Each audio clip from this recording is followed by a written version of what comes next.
Yeah, I had this crazy idea that the future of news was not in newsrooms anymore. It was actually on Twitter and Facebook and YouTube.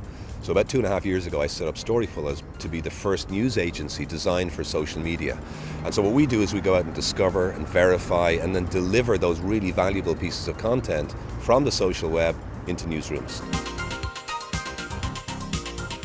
I suppose, I expected as an entrepreneur to walk into an investor and they'd say yes or no, and if they said yes, I get the money the next day.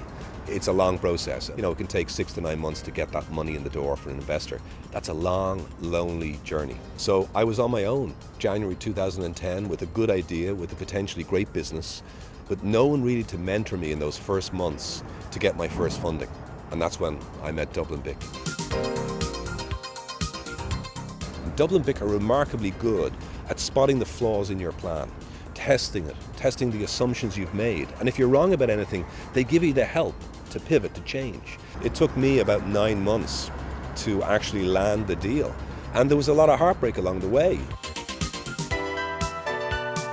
We started out with nobody buying the service, but we suddenly got our first contract in December of 2010 with ABC News in the States and Australia.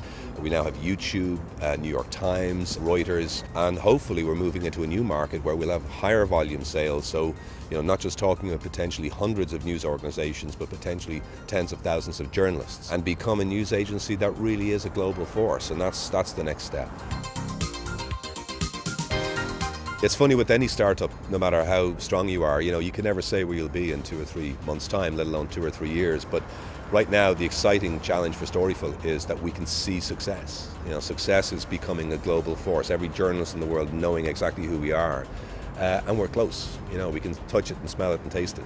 And when I think back on where I started 2.5 years ago, with Dublin Bic, to see the idea I had and almost to think back how naive I was, I certainly wouldn't be at this point with the potential for this success if it hadn't been for those early months when Dublin Bic was such an important part of our idea.